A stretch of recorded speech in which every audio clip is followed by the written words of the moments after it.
Again welcome to my YouTube channel maths ji. आज फिर से हम लोग 2025 सीबीएसई 10th क्लास के लिए बोर्ड की एग्जाम्स के लिए थर्ड चैप्टर फोर्थ चैप्टर की सीरीज लेके आए। फर्स्ट और सेकंड चैप्टर की जो सीरीज हमने डाली थी वो आप लोगों ने शायद देखी होगी, अपडेट कर दी है। और थर्ड चैप्टर की हम लोग आज कुछ एक्सपेक्टेड 2025 के क्वेश्चन निकाल रहे हैं।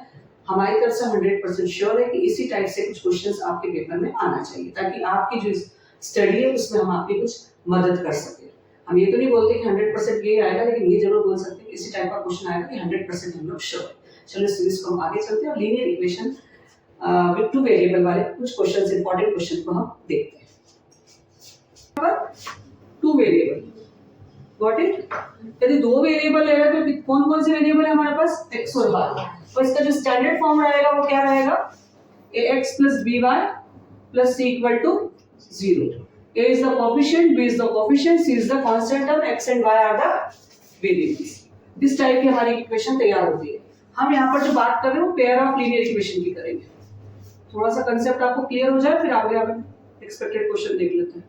पेयर ऑफ लीनियर इक्वेशन की बात करेंगे मतलब a1x plus b1y plus c1 equal to 0, a2x plus b2y plus c2 equal to 0। यहाँ पर इसकी बात करेंगे। पेयर ऑफ लीनियर इक्वेशन में हमारे पास एक इक्वेशन कंसिस्टेंसी शो करती है और एक इक्वेशन इनकंसिस्टेंसी शो करती है। कोई इक्वेशन कंसिस्टेंसी मतलब उसके पास कहीं ना कहीं सॉल्यूशन है, और जिस इक्वेशन के पास इनकंसिस्टेंसी उसके पास सॉल्यूशन नहीं है।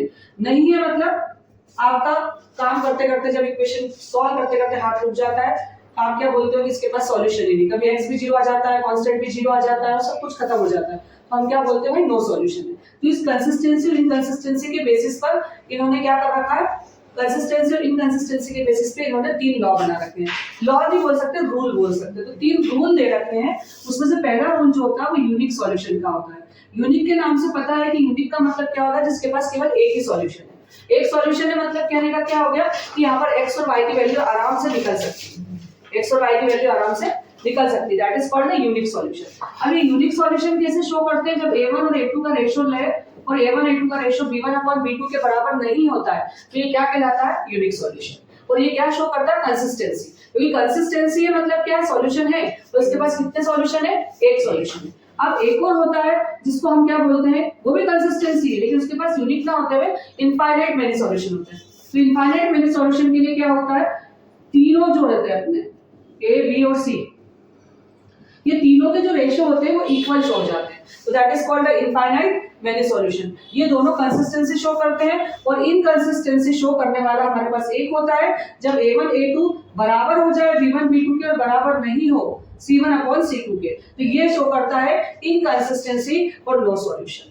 यहाँ पर हम इक्वेशन को सॉल्व करने के लिए सिर्फ और सिर्फ यूनिक सॉल्यूशन का उपयोग करते हैं, जहां पर हमारी x की वैल्यू और y की वैल्यू मतलब दोनों वेरिएबल की वैल्यू निकल सकती है।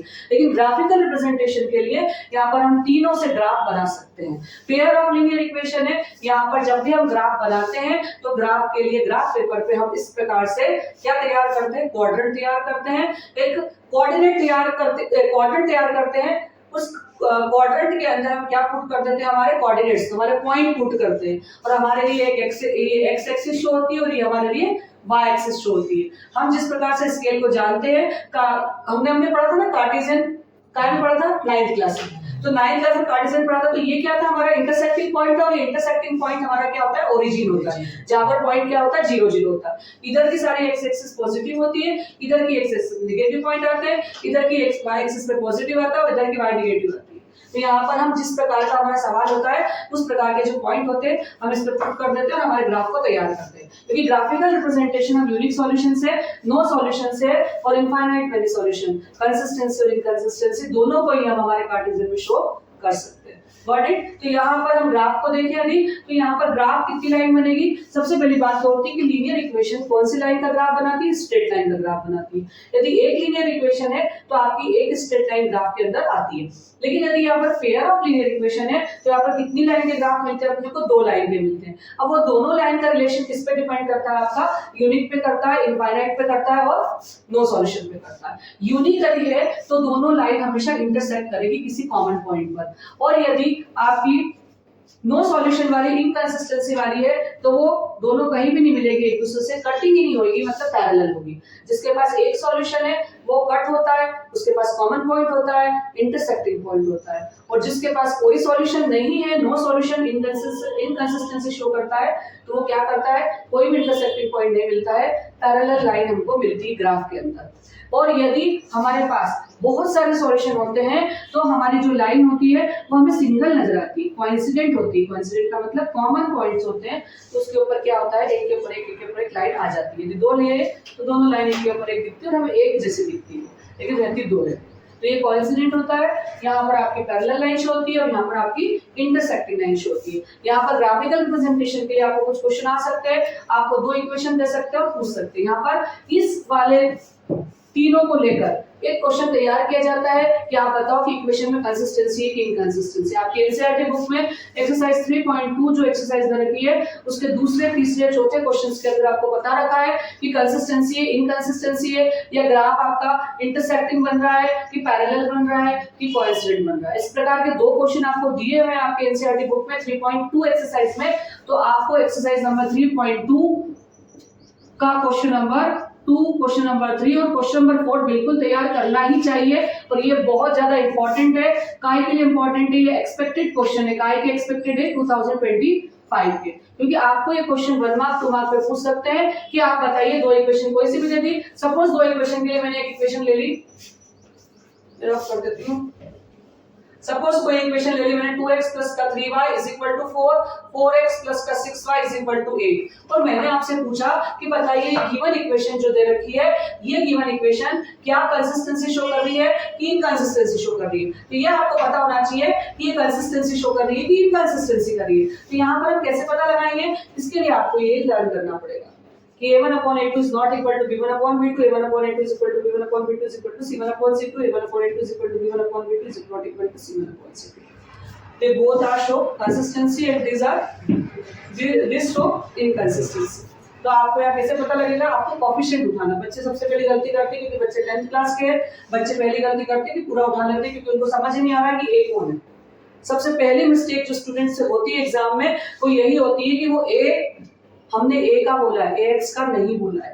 तो यहाँ पर आपको a1 a2 उठाना है, ध्यान रखना है सबको। पहली बात, बच्चा पूरा 2x उठा लेता है और यहाँ उठा लेगा y। पहली मिस्टेक सबसे पहले यही करता है। तो आपको क्या उठाना है, यहाँ पर कोएफिशिएंट उठाना है बेटा, और साइन के साथ उठाना, ध्यान रखिएगा। जब बताइए क्या शो कर रही है, कंसिस्टेंसी। अब कंसिस्टेंसी में भी आपसे पूछा जाएगी कौन सी कंसिस्टेंसी है, तो आप बिल्कुल बताइए कि यूनिक है कि इनफाइनाइट सॉल्यूशन। या आपसे ग्राफ पूछा जाए तो कौन सा ग्राफ शो कर रहा है, ये कोइंसिडेंट ग्राफ कर रहा है। तो इस टाइप का एक क्वेश्चन है जो एक्सरसाइज 3.2 का क्वेश्चन नंबर 2, 3, 4, और इसी एक्सरसाइज के आखिरी लास्ट के दो क्वेश्चन जो दे रखे हैं आपको बुक के अंदर, एनसीईआरटी बुक में, आप अपने अपनी बुक खोल के देख सकते हो कि लास्ट के जो दो क्वेश्चन है वो भी काफी इंपॉर्टेंट क्वेश्चन है एनसीईआरटी के। आज हम यहाँ पर एनसीईआरटी बुक ना कराते हुए एनसीईआरटी एग्जाम्पलर को करा रहे हैं, लेकिन एनसीईआरटी के जो क्वेश्चन इंपॉर्टेंट है वो आपको बता रहे हैं। और एनसीईआरटी के एग्जाम्पल, मैं बार बार आप सबको बोल रही हूँ, एनसीईआरटी के एग्जाम्पल आपको करना ही चाहिए, एनसीईआरटी एग्जाम्पल में से आता ही आता है।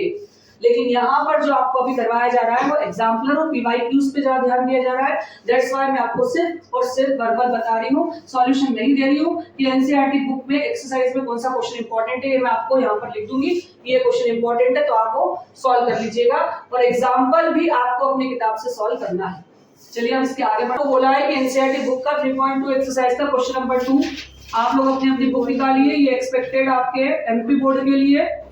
मैंने आपको पहले की वीडियो में भी बोला था कि मैं एमपी इंदौर से बिलोंग करती हूँ, दैट्स व्हाई मैं स्टेट बोर्ड में एमपी बोर्ड को फेवर कर रही हूँ। तो एमपी बोर्ड के लिए एनसीईआरटी के एक्सरसाइज 3.2 सीबीएसई के लिए ये जरूरी है। एक्सरसाइज 3.2 के question number 2, question number 3, question number 4 और लास्ट के 2 क्वेश्चन आपको दे रखे इसी एक्सरसाइज के, वो भी आप टिक मार्क कीजिए, ये भी बहुत जरूरी है। उसके बाद जब आप एक्सरसाइज 3.3 में आते हैं तो आपको सब्स्टिट्यूशन मेथड आती है। अभी आपको एक बार सब्स्टिट्यूशन सॉल्व करके बता दी जाएगी कि सब्स्टिट्यूशन सॉल्व कैसे करते हैं, ताकि रिवाइज हो जाएगी। केवल एक ही सवाल बताऊंगी मैं, लेकिन सब्स्टिट्यूशन मेथड में जो क्वेश्चन नंबर 1 आपको दे रखा है, क्वेश्चन 1 का 1 वो इंपॉर्टेंट है। एक एस और टी वाला दे रखा होगा आपको बुक में, वो भी आपके लिए इंपॉर्टेंट है। एक आपको दे रखा है उसमें एम की वैल्यू निकालने के लिए, y प्लस mx क्या है, y is equal to mx plus c, mx plus 3 3। तो ये वाला जो क्वेश्चन दे रखा है क्वेश्चन नंबर 2 है ये 3.3 का, ये भी बहुत इंपॉर्टेंट है जिसमें आप सब्स्टिट्यूशन मेथड लगा के कर सकते हो। और 3.3 की सारी वर्ड प्रॉब्लम बिल्कुल ध्यान रखिएगा कि सारी की सारी वर्ड प्रॉब्लम लेना है 3.3 की। अब 3.4 एक्सरसाइज निकाल लीजिए प्लीज, एनसीईआरटी का एक्सरसाइज सब 3.4 आप पिक आउट करेंगे। तो क्वेश्चन नंबर 1 में आपको एलिमिनेशन मेथड दिए सॉल्व करने के लिए, उसके पहले का जो एग्जांपल दिया है वो एग्जांपल आपको सॉल्व करना है। एलिमिनेशन के पहले का जो एग्जांपल आपको दिया है वो एग्जाम में आ सकता है, वो भी टिक मार्क कीजिए।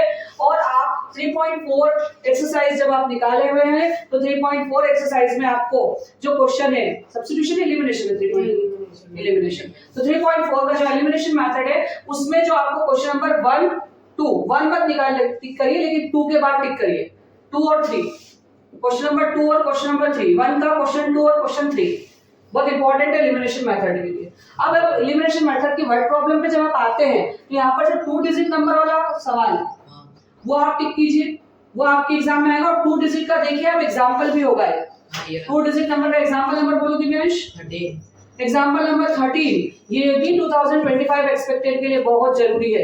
ये सारे सवाल जो एनसीईआरटी के इसके सॉल्यूशन में नहीं दे रही हूँ क्योंकि अब वो टाइम आ गया है कि जो सारे स्टूडेंट, यदि हम बात करें ऑल इंडिया के स्टूडेंट की या एमपी के स्टूडेंट की बात करें तो एनसीईआरटी बुक को तो आपने बहुत बार सॉल्व कर लिया और आपको आता ही होगा और एग्जाम्पल के सॉल्यूशन आपके पास है। आज जो हम आपको बताएंगे इसमें 2 डिजिट नंबर का क्वेश्चन भी आएगा, फ्रैक्शन का भी आएगा, एज का भी आएगा, कंसेप्ट आपके क्लियर होंगे, लेकिन उन क्वेश्चनों को हम बदल देंगे ताकि आपको सीबीएसई बोर्ड वालों को स्पेशली क्वेश्चन पता लग जाए कि इस टाइप के क्वेश्चन आते हैं।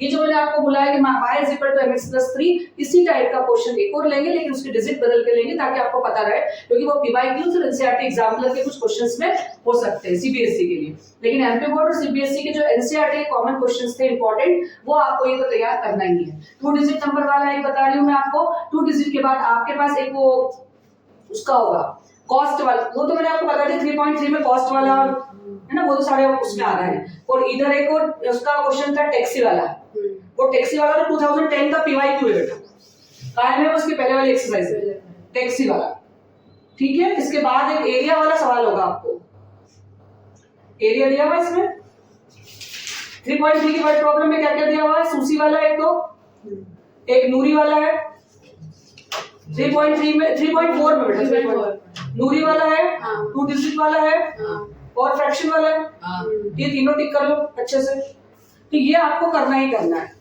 इसके बाद एक्सरसाइज खत्म हो गई आपकी, इसके बाद एक्सरसाइज नहीं दी है अभी के जो कोर्स है उसमें नहीं दी, लेकिन इसके पहले जो कोर्स था उसमें आपकी एक्सरसाइज थी और उसमें आपको के की वैल्यू निकालना, सी की वैल्यू निकालना, लेमडा की वैल्यू निकालना, इनफाइनाइट सॉल्यूशन से, यूनिक सॉल्यूशन से ये वैल्यू आपको निकालना आना चाहिए। तो उसके एक एक क्वेश्चन में लूंगी, एक यूनिक के लिए लूंगी, एक इनफाइनाइट के लिए लूंगी और एक नो के लिए लूंगी, क्योंकि पिछले कुछ सालों से ये बहुत इंपॉर्टेंट है और इस साल भी पूछे जा सकते हैं। बस आपको तो यहीं पे खत्म कर दिया लीनियर इक्वेशन इस साल, तो हमें नहीं पता है कि ये कोर्स यहीं तक सीमित रहेंगे कि इसके आगे भी वो लोग वापस से देने वाले हैं। तो हम तो इस साल अभी ये कोशिश करेंगे कि हम जो आने वाले साल, पिछले साल जो हमने पढ़ाया था थोड़ा बहुत वो भी हम देखें, क्योंकि कह नहीं सकते ना कि वो यहीं ब्रेक कर दे, अब वो तो पता लगेगा इस पेपर के बाद कि ब्रेक हो। आपको सब्स्टिट्यूशन से सॉल्व करने को उन्होंने बोला था 3x - 2y + 7, इस सवाल को उन्होंने सब्स्टिट्यूशन से बोला सॉल्व करने के लिए। अब आप बोलोगे मैडम एलिमिनेशन से बोलते तो बड़ा आसानी से हम सॉल्व करते थे क्योंकि प्लस का 2y माइनस का 2y से कैंसिल हो जाता, लेकिन मैं आपको बता दूं जिस मेथड से आपको सवाल बोला उसी मेथड से आपको सॉल्व करते आना चाहिए, उसी के नंबर आपको मिले। यदि उसे सब्स्टिट्यूशन बोला तो आपको सब्स्टिट्यूशन ही लगाना है, अपना दिमाग लगा के एलिमिनेशन सॉल्व नहीं करना है। सब्स्टिट्यूशन मेथड क्या बोलती है, सबसे पहले आप इक्वेशन के नाम दे दो, this is the first equation, this is the second equation, आपको जो मर्जी आए करो, लेकिन यदि मेरी मर्जी से चलते तो वी टेक फर्स्ट इक्वेशन, बात खत्म। कोई कंपनसेशन नहीं है यहाँ पर, कोई रूल आज तक नहीं दिया है कि आपको x की वैल्यू निकालना है पहले कि y की निकालना है, ये अपनी मर्जी है, टीचर्स की मर्जी है भाई x निकालना है कि y निकालना है, ऑर्डर्ड वेयर में निकालना है तो पहले x निकाल लेते हैं फिर बाद में y निकाल लेते हैं।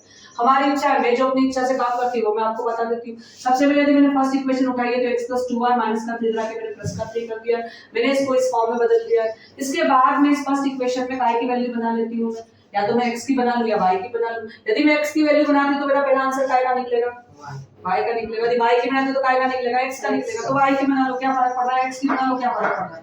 मैं इसलिए x की बनाती हूँ, हमेशा एक ट्रैक पे चलाती हूँ, क्योंकि यदि ज्यादातर जो चीजें आती है ना आगे वाली बहुत ज्यादा मतलब बाहर जब बोली जाती है वो पॉजिटिव रहती है, अंदर थोड़ा माइनस का साइन होता है तो बच्चे थोड़ा टेंशन में आते हैं, तो बच्चों को थोड़ा सा कॉम्प्लिकेशन कम करते हुए हमेशा x की वैल्यू बना के दे देती हूँ। तो ये प्लस ये 3 ऐसा कैसा रहेगा, प्लस का 2 जाके कहाँ बन देगा, माइनस का 2 में। ये आपकी बन गई थर्ड इक्वेशन, क्योंकि सेकंड इक्वेशन में इसको नाम दिया था। अब यहाँ पर बच्चे गलती ये करते, देखो भाई गलतियों के पॉइंट बताती जाती हूँ। बच्चे गलती ये करते 3 और 2 में से माइनस करके 1 y लिख देते हैं, भूल जाते हैं कि भाई अलजेब्रा है, अलजेब्रा में x x वाला प्लस होता है माइनस होता है, y y वाला प्लस होता है माइनस होता है। ये कौन है भाई जो एक दूसरे से प्लस माइनस हो जाएंगे, कौन है? कोई नहीं। तू अलग मैं y वाला तो बिना y वाला। हम क्यों प्लस माइनस? पहली गलती ही करते हैं और सब करते हैं, सब ज्यादातर बच्चे। यदि मैं बात करूं तो 50% बच्चे गलती करते हैं, 50% बच्चे इंटेलिजेंट होंगे तो नहीं करते भाई। मैं 50-50 का रेशो दे दूं लेकिन करते हैं। तो तुम ध्यान रखना, अपने को नहीं करना है। x x वाले से जुड़ता है, y वाले से जुड़ता है, x x से वाले से जुड़ता है, y वाले से जुड़ता है। मल्टीप्लाई x x y का हो जाता है, मल्टीप्लाई y का x से हो जाता है, प्लस माइनस नहीं होता। अब इस इक्वेशन को जिससे बनाया उसके अपोजिट इक्वेशन में हम पुट कर देंगे। मैंने तो बनाया 1 से, तो मैं 2 में पुट करूंगी, आपकी मर्जी। आपने भी 2 से बनाया तो आप कहां पुट कर दोगे? मेरी मर्जी नहीं है तो मेरी मर्जी सेकंड में पुट करने की, क्योंकि मैंने फर्स्ट से बनाई थी। तो हम इसको कहां सब्स्टिट्यूट, पुट ना लिखते हुए सब्स्टिट्यूट लिख दो भाई। अच्छी लैंग्वेज समझ में आएगा टीचर को कि भाई बच्चा बहुत इंटेलिजेंट है। Substitute the value of x in equation number 2। तुम लोग भी थोड़ा ध्यान रखना लिखते समय, ये तो आप लोग थोड़ा लिखने में लैंग्वेज को थोड़ा सा। और कहां पुट करेंगे? x की जगह पर x की वैल्यू पुट करेंगे, 3 ऐसा रहने देंगे, 3 - 2y। वो बचा हुआ रेस्ट पार्ट लिखना पड़ेगा भाई। ये तो x की वैल्यू थी, लेकिन इसके घर की वैल्यू तो लिखना पड़ेगी ना। ये तो बाहर से आई तो लिख दिया, इसके घर वाले तो सब आएंगे कि नहीं आएंगे साथ में? बिल्कुल आएंगे। अब 3 3 जा 9, 3 2 जा 6y, माइनस का 2y इज इक्वल टू 7। अब माइनस माइनस प्लस, अभी बोला था कि y से y प्लस होगा, y से y माइनस होगा, माइनस माइनस प्लस 6 और 2 8, y is equal to 7। Plus का इधर आके काइन बदल जाएगा माइनस में, माइनस का 8y माइनस का 2 minus minus cancel, y is equal to 2/8 that is 1/4। बच्चे यहां भी गलती करते हैं, बच्चे यहां भी गलती करते हैं। जैसे 2 और 8 देखते हैं 4 लिख देते हैं। सच बता रही हूं, बच्चे जैसे ही 2 8 देखते हैं ना बस 4 लिखता है। वो ये नहीं देखते इधर कौन है इधर कौन है। भाई इधर 2 है तो 8 इसके नीचे आएगा तो 1/4 आएगा। बच्चों को बहुत इंटेलिजेंस दिखती है अपने आप में कि भाई फट से कर दूं मैं तो, ताकि मैं फटाफट कर सकता पेपर देके बाहर हो जाऊं। गलती बहुत करते तो आप गलती मत कीजिएगा। 1/4 तो 1/4 ही है। अब 1/4 को कहां पुट करना आपको? थर्ड इक्वेशन में always x is equal to 3 - 2 into 1/4, 2 2 जा 4 हो जाएगा तो 3 - 1/2। बच्चे यहाँ गलती करते हैं, फिर से गलती करते हैं, गलती बताती जा रही हूँ मैं। बच्चा बोलता 3 में से 1 गया तो 2 बचा, क्या बोलता है 3 में से आधा माइनस कर दो 3 में से आधा माइनस, मुझे कोई प्रॉब्लम नहीं। आधा को कर सकते हो, माइनस कर सकते हो, वो सही है, वो सही है भाई। 3 में से आधा माइनस करना सही है। आधा मतलब 0.5, 3 में से 0.5 गया तो क्या बचा? 2.5। तो 2.5 का फ्रैक्शन कर देना भाई, पॉइंट लगा के 10 कर दे, बचन 25 5 में 10 5/2 आया समझ में? वो सही है आधा माइनस करना, लेकिन 3 में से 1 माइनस करना गलत। तो सीधी बात करो भाई, एलसीएम लेके काम खत्म करना भाई। या भी 3 में से आधा माइनस कर दे, पॉइंट कर दे, कुछ भी करो, लेकिन 3 में से 1 माइनस नहीं करना। आया समझ में? This is the substitution equation. यदि आपके यहाँ पर 3 लिखा आ जाए तो क्या करोगे? बच्चे ये भी घबरा जाते हैं। कुछ नहीं करना, आपको एलसीएम लेके इक्वेशन बनाना है। ये 3 और 3 का एलसीएम 3 आ जाएगा, यहाँ 3x आ जाएगा, यहाँ 2y आ जाएगा, और ये 3 ऊपर आके क्या हो जाएगा? ये माइनस कर देगा, प्लस में कर देना और मल्टीप्लाई कर देना।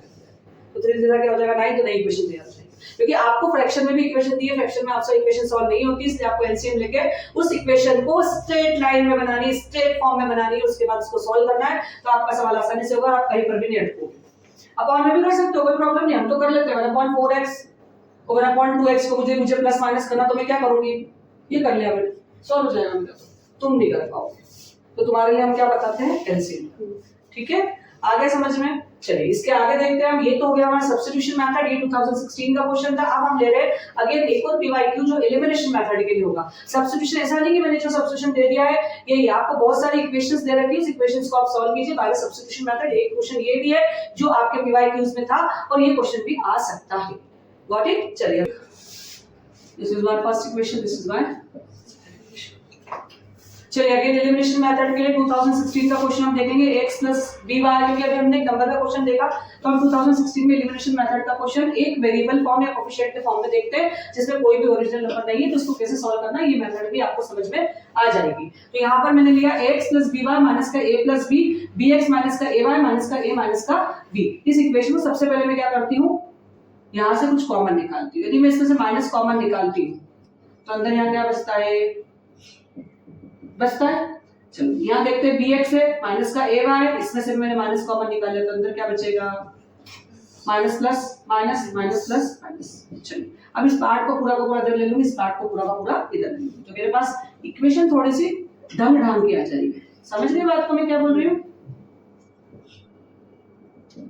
ठीक, अब मैंने इस इक्वेशन को नाम दे दिया 3 और 4, इसको इस तरह से बना दिया थोड़ा सा इजी सॉल्यूशन करने के लिए। अब यहाँ पर अब क्या करेंगे, अब तुम बोलोगे कि मैडम ये तो a है, ये b है, ये b है और ये a है, दोनों कोएफिशिएंट तो अलग अलग, ये करना तो एलिमिनेशन है। एलिमिनेशन में हम क्या करते हैं, कोएफिशिएंट को उठाते हैं और मल्टीप्लाई करते हैं। तो हमें क्या करना, नंबर नहीं है तो क्या फर्क पड़ता है, नंबर दिए तो a b से मल्टीप्लाई कर देंगे। अभी मैंने समझाया था कि मल्टीप्लाई में कोई भी वेरिएबल किसी से भी मल्टीप्लाई कर सकता है, कोई भी कोएफिशिएंट किसी से भी मल्टीप्लाई कर सकता है। कोएफिशिएंट तो भाई प्लस माइनस में कोई सा भी किसी से भी कर सकता है, लेकिन वेरिएबल भी कर सकता है। तो यहाँ तो अपना कोएफिशिएंट उठाना, वेरिएबल तो उठाना ही नहीं है। तो हमने क्या करा, इस b का मल्टीप्लाई इससे कर दिया और a का मल्टीप्लाई इस पूरी इक्वेशन से कर दिया। अब ध्यान से देखिएगा, ये क्या हो गया मेरा ab का x और ये मेरा क्या हो गया b स्क्वायर y। अब इसका करूंगा तो ये क्या हो जाएगा ab माइनस का b स्क्वायर। इधर करा मैंने तो क्या हो गया, ये ab का x माइनस का a स्क्वायर y और इसका इससे करा तो a स्क्वायर प्लस ab। अब ये मैं करूंगी सब्ट्रैक्ट द इक्वेशन। जब भी मुझे नीचे के साइन चेंज करना पड़ते हैं तो मैं क्या लिखती हूँ, सब्ट्रैक्ट द इक्वेशन। तो that is the subtract the equation, minus plus और ये माइनस। इस पूरे केस में यदि मैं इसको देखूं, ये वाला पार्ट प्लस का है तो माइनस कर दिया, ये वाला पार्ट प्लस का है तो माइनस कर दिया, तो इसको तो मैंने कैंसिल कर दिया। अब ये प्लस प्लस प्लस तो मेरे पास क्या हो गया, b square plus a square और पूरे केस में मैंने क्या लिख दिया y।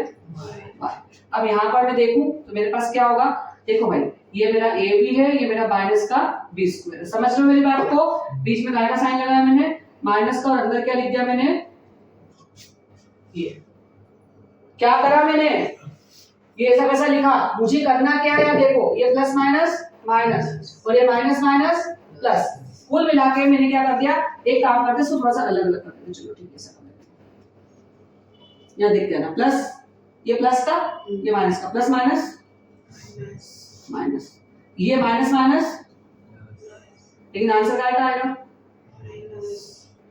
आएगा बेटा, ठीक है। चलो उसको तो रख देते हैं ऐसा कैसा। अब यहाँ देख लेते हैं, इन दोनों में कॉमन a, अंदर क्या बचा a माइनस 1 माइनस, इन दोनों में कॉमन b, अंदर क्या बचा b प्लस a बच गया।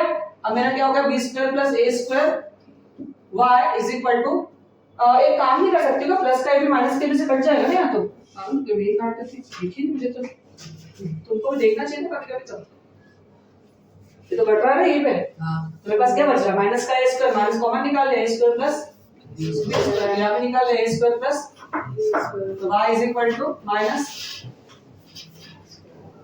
और ये नीचे आ गया अपॉन का, y की वैल्यू क्या आ गई, माइनस का 1। कहाँ पुट करेंगे हम, फर्स्ट इक्वेशन कहाँ है मेरी, नहीं ये वाली फर्स्ट वाली करेंगे, थर्ड वाली भी करेंगे। कहाँ करेंगे, third, put in third, x plus B Y is equal to a minus b, x plus b into minus 1 is equal to a minus b, x b बन जा b is equal to a minus b, x is equal to, ये minus का भी minus के में से cancel कर सकती हूँ मैं, तो मेरे पास क्या बच गया, x is equal to a, तो x is equal to a upon a, मतलब आंसर क्या आ गया 1, x इज इक्वल टू 1 और y is equal to minus का, दैट इज आवर आंसर। ठीक है, ये 2016 का एलिमिनेशन मेथड का इस टाइप का क्वेश्चन आपको आ सकता है। ठीक, तो आपको लिखना तो लिख लो विद इन 5 मिनट्स, 1 और साथ में होगा 3x 5y is equal to 7। यहाँ पर k की वैल्यू फाइंड करना है यूनिक सॉल्यूशन से, ऐसा क्वेश्चन बोल रहा है। यूनिक सॉल्यूशन लगाना है, k की वैल्यू फाइंड करना है। जरा ध्यान से देखो विश्वेश, इधर यहाँ पर सबसे पहले अपने को लिखना पड़ता है a1 2 है, a2 3 है, B1 K है और B2 माइनस का 5, C1 1 और C2 7 है। तो फॉर यूनिक सॉल्यूशन है आपका, तो आपको यूनिक को क्या बताना चाहिए, क्या लगता है उसमें रूल, यही वाला लगता है। तो बस आपको कुछ नहीं करना है, वैल्यू पुट करना है, तो आपको K की वैल्यू निकल जाएगी माइनस का 10/3 not equal to K। That is our answer for unique solution. जब भी आपको किसी एक वेरिएबल को निकालने को बोले और पर्टिकुलर सॉल्यूशन बोले, जैसे यूनिक बोला, इसके अगर नो बोलता तो अपन नो का फॉर्मूला, और जो निकालना उतना पार्ट ले लेते हैं। तो ये तो आपका काय का हो गया यूनिक सॉल्यूशन। अब मैं आपको अगेन एक क्वेश्चन ले रही हूँ 2016 का है, के निकालना है उसके लिए। 2016 का, उसमें भी के फाइंड करना, लेकिन किसके लिए करना है, फॉर नो सॉल्यूशन। अब की बार जो इक्वेशन गिवन है आपकी देख लेते हैं अपन, kx - 5y = 2, और नेक्स्ट इक्वेशन है आपकी 6x + 2y = 7। तो यहाँ पर भी फिर से अपने को a1 लिखना आना चाहिए, ये नहीं लिखोगे तो कोई मतलब नहीं रहेगा, सवाल गलत होने के चांसेस है। हमको नो सॉल्यूशन बोला है, तो नो सॉल्यूशन के लिए क्या होता है फॉर्मूला, यही होता है बेटा, k/6 = -5/2 is not equal to 2/7। मुझे क्या फाइंड करना है, k। तो मैंने क्या करा है, k वाला पार्ट ले लिया है, तो ये k ही रहेगा, ये उठ की तरह जाएगा, -5 × 6/2। तो आंसर क्या आ गया, k = -5। ये आपकी क्या की वैल्यू आ गई, किसके लिए आ गई, नो सॉल्यूशन। आपको एक और क्वेश्चन दिया है, वो आपका एनसीईआरटी एग्जाम्पलर का है। इस एनसीईआरटी एग्जाम्पलर में आपको इनफाइनाइट मेनी सॉल्यूशन से फाइंड करना है। अब की बार इनफाइनाइट से सॉल्व करना है, माइनस का x प्लस का py = 1, और इसी के बाद नेक्स्ट क्वेश्चन है px - y = 1। आई थिंक 1 है ना, यस 1। आपको p की वैल्यू फाइंड करना है। चलिए, मेरे पास जगह कम है इसलिए मैं डायरेक्ट वैल्यू पुट कर रही हूँ। इनफाइनाइट सॉल्यूशन है तो मेरे पास फॉर्मूला क्या बनता है, ये वाला, -1 p = p और -1 = 1/1। मुझे p निकालना है बेटा, तो पहले मैं ये दो पार्ट लूंगी, तो ये हो जाएगा -, +1 और p²। तो p की वैल्यू मेरे लिए क्या आ गई, +-1। यदि इस पार्ट को उठाती हूँ मैं, तो इस वाले पार्ट को अगेन, इसमें दोनों पार्ट उठाना है, क्योंकि अपने पास इस टाइप की चीज दे रखी है, हम सिर्फ इसी से सॉल्व नहीं कर सकते, हमको कंफर्मेशन देना पड़ेगा उसको। यदि इसको लेती हूँ मैं, तो क्या आता है मेरा, ये ऊपर चला गया, यहाँ पर मेरा +-p अब आया, यहाँ पर माइनस आया, बात तो एक ही। इस प्रकार से आपको p की वैल्यू इनफाइनाइट से, k की वैल्यू नो सॉल्यूशन से, k की वैल्यू यूनिक सॉल्यूशन से, इस प्रकार के क्वेश्चन आपको आ सकते हैं। k - 1 y = 2k + 1। तो यहाँ पर देखो भाई, नो सॉल्यूशन बोला, इसने क्या बोला है, a1/, तो क्या हो जाएगा 3/2k - 1 = 1/, में k - 1 is not equal to 1/2k plus, इस पार्ट को उठाएं, ऊपर चला जाएगा 3k - 3, ये रह जाएगा 2k - 1, 3k - 2k हो जाएगा, और -1 + 3 हो जाएगा, और 3 में से 2 गया तो 1k बच जाएगा, 3 में से 1 तो आंसर बच जाएगा। ठीक है, इस टाइप से हो जाएगा। और ये वाला जो सवाल उठाते हो तो ये थोड़ा सा बड़ा है आपका। ये कैसे बड़ा है, क्योंकि यहाँ पर आपको इनफाइनाइट लेना है, तो आपका है 2x + 3y = 7, और a - bx + a + by = 3a + b - 2। अब 2 तो आ जाएगा, नीचे आ जाएगा a - b, यहाँ पर आ जाएगा इक्वल 3a + b, और इधर आ जाएगा = 7 3a + b - 2। तो इनफाइनाइट है, तीनों इक्वल है, आपको दो पार्ट उठा के दो इक्वेशन बनाना पड़ेगा। जब दो इक्वेशन आप बनाओगे तो दोनों इक्वेशन को आप सॉल्व करोगे तो a और b की वैल्यू निकलेगी, क्योंकि यहाँ पर उन्होंने दो वेरिएबल की वैल्यू मांगी है। अभी तक अपन एक वेरिएबल की आसानी से निकाल पा रहे थे, लेकिन दो वेरिएबल की वैल्यू कैसे निकालोगे आपको पता होना चाहिए। ये आपका 2010 का क्वेश्चन और 10 और 15 का है जो मैंने दिया, पुराने एनसीईआरटी बुक्स में है, अभी रिड्यूसिंग कोर्स में से हटा दिया गया है। अब इसको करेंगे तो 2a + 2b हो जाएगा, इधर करेंगे तो ये क्या हो जाएगा 3a - 3b। तो ये 2a - 3a प्लस का 2b प्लस का 3b = क्या हो गया 0, माइनस का a प्लस का 5b = 0। ये फर्स्ट इक्वेशन बन गई, दोनों को सॉल्व किया, जरा देखो 3 × 9 है प्लस का 3b 3 × 2 6, इधर जाएगा 7a + 7b, ये 9 है माइनस का 7a प्लस का 3b माइनस का 7b इज इक्वल टू 6। कितने बच गए 2a माइनस का 4b इज इक्वल टू 6। दो कॉमन निकाल दो तो a minus 2b is equal to 6, तो ये 3 हो जाएगा। तो अपने पास इक्वेशन होगी a minus 2b is equal to 3। ये second equation. Now we take both equation, इन दोनों इक्वेशन को सॉल्व कर लेंगे। माइनस का a प्लस का 5b is equal to 0, a minus 2b is equal to 3। ये कैंसिल, ये हो गया 3b is equal two plus का 3 है, हाँ, इज इक्वल टू 3। 5 में से 2 गया तो 3, तो b की वैल्यू क्या आ गई 1। अब b की वैल्यू कहां पुट करेंगे फर्स्ट इक्वेशन में, तो माइनस का a plus 5 into 1 is equal to 0, तो माइनस a प्लस का 5 इक्वल टू 0, तो माइनस का a is equal to minus का 5, तो a इज इक्वल टू। आपको इस प्रकार से क्रॉस मल्टीप्लाई करना पड़ेगा। पहले इधर का इधर एक इक्वेशन, इधर का इधर दो इक्वेशन, दोनों इक्वेशन को आप सॉल्व कर सकते हो सबट्रैक्ट करके, ऐड करके, एलिमिनेट करके। जब भी किसी दो वेरिएबल की वैल्यू किसी एक सॉल्यूशन से निकालने को बोलते हैं तो आपको इस प्रकार से निकालना पड़ता है। आया समझ में? ये 2010 का क्वेश्चन था, ये 2010 और 15 का क्वेश्चन, जो अब लास्ट 5 साल 10 साल के क्वेश्चन ले रहे उसमें ये क्वेश्चन। ठीक है, चलो हम लोग एनसीईआरटी एग्जाम में क्वेश्चन देखते हैं। यहाँ पर आपको x = a, y = b बोला और a और b फाइंड करने का बोला है। मतलब जहाँ पर आपने x लिखा है ना वहाँ क्या लिख दोगे a, और जहाँ पर y लिखा वहाँ क्या लिख दोगे b। तो आपकी इक्वेशन बन जाएगी, सिंपल सी बात है। तो a और b तो आपके डायरेक्ट फाइंड हो गए ना बेटा। तो a की वैल्यू क्या हो गई 3, और a को यदि पुट करते हैं फर्स्ट इक्वेशन में तो b की वैल्यू क्या हो जाती है 2 - 3, मतलब -b = -1, तो b की वैल्यू क्या हो गई 1। तो आप a और b x और y की जगह कोई वेरिएबल पुट करके देते हैं तो बच्चे को घबराने की जरूरत नहीं, खाली वैल्यू पुट करो तो जो आपको वेरिएबल दिया उसके अपोजिट वेरिएबल में सवाल चला जाएगा और वैल्यू फाइंड हो जाएगी। ठीक है, तो आपको इस टाइप का एनसीईआरटी एग्जाम का क्वेश्चन है। यहाँ पर आपको बोला है कि इनफाइनाइट सॉल्यूशन शो करो, बोलता है लैम्बडा की वैल्यू 1 है और इनफाइनाइट वैल्यू सॉल्यूशन शो करो। सबसे पहले अपन एक काम करते हैं, हमारी बात को प्रूव करने के लिए इसको इनफाइनाइट पे लगा के देखते हैं। पहले वैल्यू तो लगा निकाल के देखें कि लैम्बडा की है क्या, इसने दी है लैम्बडा की वैल्यू 1, हम तो लगा के देखें। तो हमने क्या करना, इनफाइनाइट मैंने सॉल्यूशन शो करना है सबसे पहले। तो लैम्बडा अपॉन में 2 इज इक्वल टू 3 अपॉन में 6, समझ रहे हो, इज इक्वल टू -7 अपॉन में प्लस का 14, क्योंकि मैंने इसको इधर ले लिया।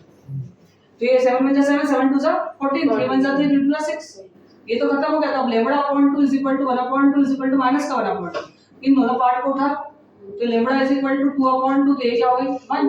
तो पहला केस में तो लैम्बडा क्या आ गया 1, दूसरे केस में lambda 2 is equal to -1 upon 2, तो 2 ऊपर चला गया तो लैम्बडा क्या आ गया मेरा माइनस का, है ना। तो एक बार लैम्बडा -1 आ रहा है, एक बार लैम्बडा 1 आ रहा है। तो लैम्बडा 1 यदि आता है तो यहाँ लिखोगे x अपॉन में 2x, बात को समझिएगा, x अपॉन में 2x लिखते हो और ये लिखते हो तो ये बात प्रूव होगी क्या नहीं।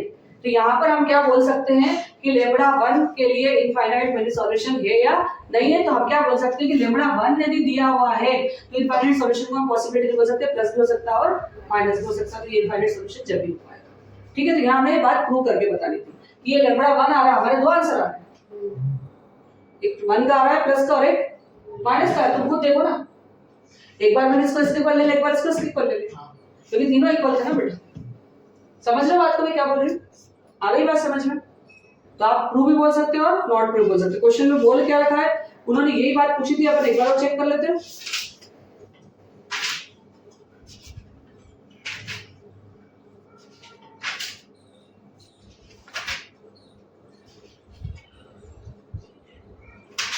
जस्टिफाई करना था अपना आंसर। तो lambda is equal to -1 does not have a unique value for no value of lambda given linear pair has infinite value solution. तो कोई वैल्यू ऑफ लैम्बडा की नहीं बोलते हैं किसी भी इनफाइनाइट वैल्यू सॉल्यूशन। अब यहां पर देखते हैं, यहां पर एक कौन सा क्वेश्चन इसमें क्या शो करना था अपने को बताना कि कौन सा सॉल्यूशन शो कर रही है। ये वाली इक्वेशन कौन सी सॉल्यूशन को शो कर रही है।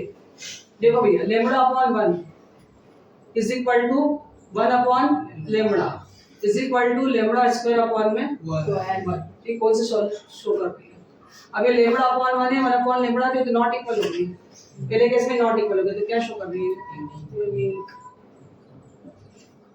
सिंपल, आया समझ में।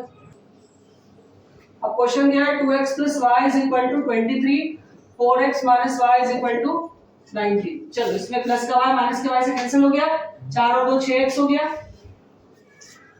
और ये क्या हो गया प्लस प्लस 9 और 3 12, 2 और 1 3 और 1 4 42। तो x = 7 कहां पुट कर दिया मैंने फर्स्ट इक्वेशन में, 2 7 14, y = 23, तो y = 23 - 14, 14 और 6 इधर के बचे, 3 उधर के बचे, तो y की वैल्यू क्या आ गई 2।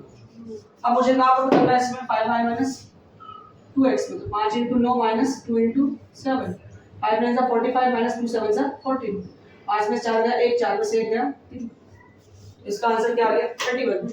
अब y अपॉन x का मतलब क्या हो गया 9 अपॉन 7 माइनस का 2, एलसीएम 9 में से 14 गया तो कितने बचे 5,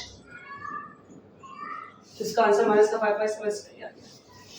तो आपको करना है यहाँ पर बिल्कुल सिंपल सी बात है, तो x अपॉन 10 प्लस का y upon 5 is equal to 1। आप इस टाइप से कर सकते हो क्योंकि मैंने इसके पहले आपको बोला भी था कि फ्रैक्शन के सवाल आते हैं तो आपको कैसे सॉल्व करना है। x अपॉन 8 प्लस का y upon 6 is equal to 15, तो आप सबसे पहले एलसीएम ले लीजिए, 10 और 5 का एलसीएम क्या आता है 10, तो ये हो गया x और ये हो गया 2y इज इक्वल टू 1, तो 10 ऊपर चला गया, तो ये मेरी क्या बन गई इक्वेशन बन गई, सीधी इक्वेशन बन गई मेरी, बन गई कि नहीं बन गई, बन गई।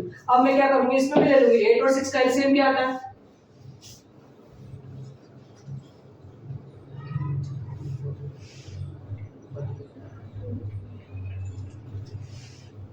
क्या आता है, तुम खुद करके देख लो, विश्वास करो क्या आता है।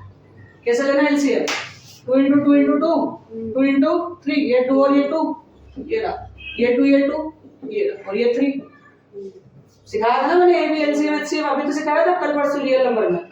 ऐसे ले लो फटाफट फटाफट, स्पीड से ले सकते हैं ना अपन, तो 2 से 4 4 से 8 8 या 24, तो 8 या 24 तो 3x हो गया यहाँ पर, और यहाँ पर क्या हो गया 6 4 से 4y हो गया इज इक्वल टू क्या चल रहा है 15। अब 24 को 15 से क्या काटेंगे अपन मल्टीप्लाई, तो 3x 4y 15 चौक 60 15 336 360, ये बन गई नेक्स्ट इक्वेशन। और एक और कौन सी बनेगी, ये वाली बनेगी। इन दोनों का एलिमिनेशन मेथड लगाओ, x और y की वैल्यू निकालो और क्या करना है आपको, यहाँ पर x और यहाँ पर y पुट करना और लेना निकाल लेना, इससे अपन m निकालते थे वैसे हो सकता है। अब तो ये दो सवाल लिखो, ये वाला सवाल लिखो और देखते हैं इसमें x और y निकालना कैसे निकालना देख लो।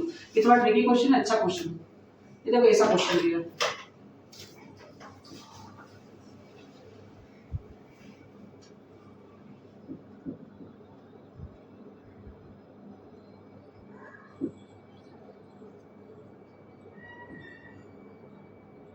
आपको बोला find the value of x and y the following rectangle. Question में बोला find the value of x and y the following rectangle, तो रेक्टेंगल है मतलब अपोजिट साइड्स आर इक्वल है ना। सॉल्यूशन में क्या x और y निकालना, लेकिन सॉल्यूशन में क्या बोला उसने, गिवन है rectangle. If it is rectangle then क्या होगा बेटा, AB is equal to CD और AD is equal to BC। AB की वैल्यू क्या है मेरे पास 13 और CD की क्या है x + 3y, तो बन गई इक्वेशन लो, और इसको इसके इक्वल कर देंगे, ये बन गई इक्वेशन। अब x और y कौन निकालने से रोक सकता है अपने को, बस निकल जाएगा आराम से निकल जाएगा, एलिमिनेशन मेथड ला के हम सॉल्व कर सकते हैं। इस टाइप का कांसेप्ट है। चलिए हम लोग नेक्स्ट क्वेश्चन देखते हैं कि x + 1 एक फैक्टर दिया बेटा और इक्वेशन दी है 2x³ प्लस का ax² प्लस का 2bx प्लस का 1। आपको a और b फाइंड करना है बेटा, और साथ में आपको 2a माइनस का 3b is equal to 4 given है, एक इक्वेशन गिवन है। तो आप क्या करोगे, कुछ नहीं करोगे, आप सबसे पहले एक काम करोगे, x से फैक्टर है मतलब x की वैल्यू क्या होगी -1, तो इससे आप क्या बना लोगे, अपनी एक इक्वेशन बना लोगे। तो आप यहाँ क्या करोगे, x की वैल्यू क्या पुट कर दोगे -1, ये क्या हो गया -2, ये क्या हो गया प्लस का a, ये क्या हो गया प्लस माइनस का 2b और ये प्लस का 1, दो में से एक क्या तो क्या बचा -1 बचा बेटा इक्वल टू 0, तो a - 2b is equal to क्या हो गया 1। अब दोनों इक्वेशंस अपन सॉल्व कर लेंगे, जिससे भी तुमको करना है a और b की वैल्यू बन जाएगी बेटा, जिससे भी तुमको करना है। सब्स्टिट्यूशन बोलते हैं आप सब्स्टिट्यूशन कर लोगे, आप एलिमिनेशन बोलते हो एलिमिनेशन से कर ले, जो आपको इजी लगे, इससे आप क्या फाइंड कर सकते हो अपना a और b। तो जब इस टाइप का क्वेश्चन आता है तो मुझे ज्यादा टेंशन लेने की जरूरत नहीं, एक इक्वेशन गिवन है और दूसरी इक्वेशन आपको क्यूबिक दे दी है, और आपको x + 1 फैक्टर दिया, तो आप x की वैल्यू पुट करके अपनी एक नई इक्वेशन बना सकते हो और दो इक्वेशन देकर सॉल्व करके उस वेरिएबल की वैल्यू निकाल सकते हो। ठीक है, तो ये एक एनसीईआरटी एग्जाम्पल का क्वेश्चन था, आगे समझ में सॉल्यूशन जब हमने करा दिए। और अब कुछ क्वेश्चंस और भी इंपॉर्टेंट है जिसको आपको अपनी एग्जाम्स में अच्छे मार्क्स लाने के लिए करना चाहिए। ये एक एक क्वेश्चन पे यदि आप सॉल्व करते हैं तो आपकी मार्किंग प्लस में जाती है और आपको इन क्वेश्चंस को करना चाहिए। हो सकता है जितने क्वेश्चन हमने करे उसमें से पूछना है और जो क्वेश्चन हम छोड़ दे वो आ जाए, तो हम छोड़े ही क्यों, क्योंकि हमारे पास बहुत टाइम है। अब हम इन क्वेश्चंस का भी कुछ रिविजन्स कर लेंगे जिसकी वजह से आपकी मार्किंग प्लस में चली जाएगी।